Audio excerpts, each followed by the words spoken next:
سلام، امروز یه سورپرایز خیلی ویژه داریم توی بیمارستان، پس تا انتهای این ویدیو با ما همراه باشید.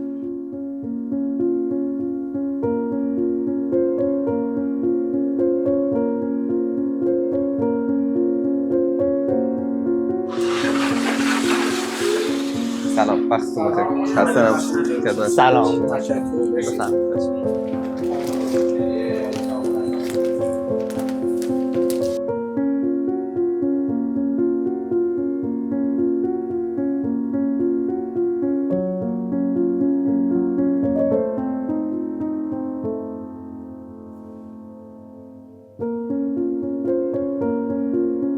سلام مادر جان.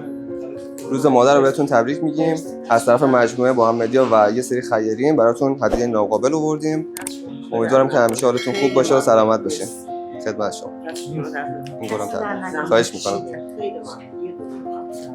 سلام. روز مبارک باشه. ان شاءالله که روز به روز بهتر بشین. بفرمایید. ان شاءالله همیشه سلامت باشین. شیرینی خدمت شما. بفرمایید. روزتون مبارک باشه. اینم یه هدیه از طرف مردم عزیز گرگانه. ممنون. روز زن همه مبارک باشه. بفرمایید.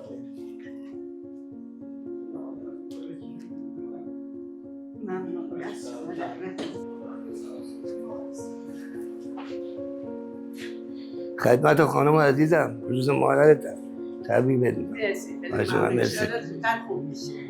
این خدمت شما. هدیه هم ناقابل.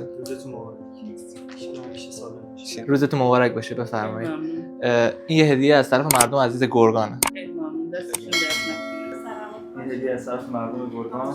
این خدمت شما. خب سلام مادر جان. اول اینکه روز مادر رو بهتون تبریک میگم. امیدوارم همیشه سلامت باشین. سلامت باشین. و اینکه به من اجازه میدین چند تا سوال شخصی ازتون بپرسم؟ بفرمایید. اول از همه این که میتونم بدونم چند سالتونه؟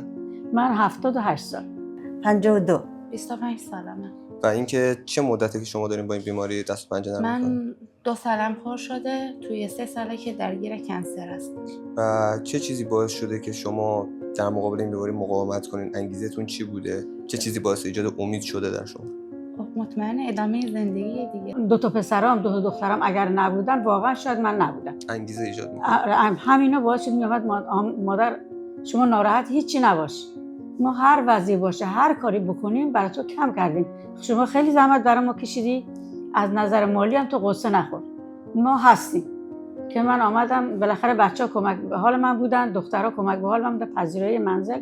اونا سر منزل خودشون بودن. سر خانه زندگی خودشون، ولی مرتب به من سر می‌زدن. دیگه ایمان به خدا سعی کردم. تو دلم جنگ بود. یه بار میگفتم هی ناراحت میشدم، گریه میکردم. یه موقعی هم مثلا میگفتم که مثلا پیغمبران که خوب بودن گناه نکردن، اونا هم مثلا درد کشیدن، سختی کشیدن. این دیگه دست خداه. چقدر فرزنداتون تاثیر داشتن تو این که به شما امید بدن برای این کار؟ بچه هم دیگه هواتون داشتن؟ آره هوامونو داشتم، ولی بیشتر سعی کردم که خودم قوی کنه ایمانم.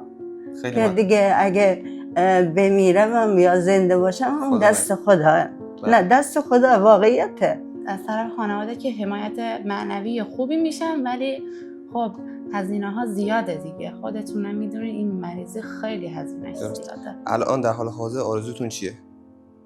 خب آرزوم اینه که خوب بشم.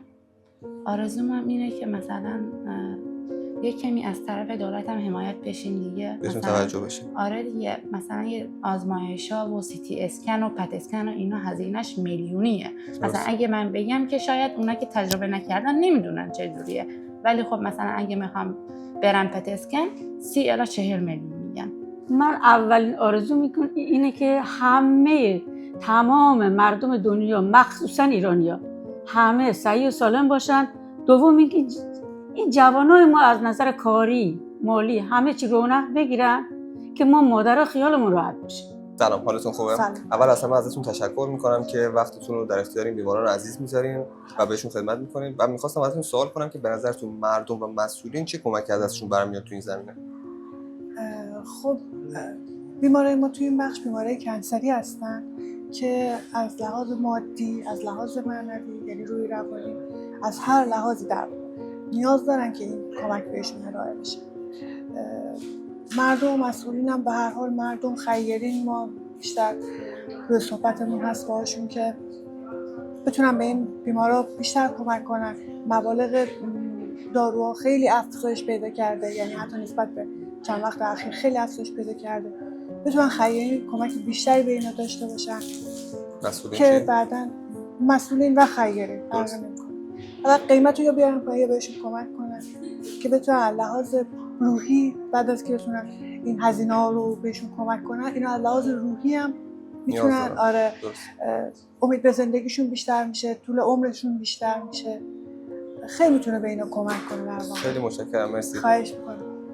با توجه به اینکه تو این بخش بیماران خاص و سرطانی بستری هستن، مسلماً یه سری از آدم‌هاشون شرایط مالی ندارن در رابطه با یه سری از داروها.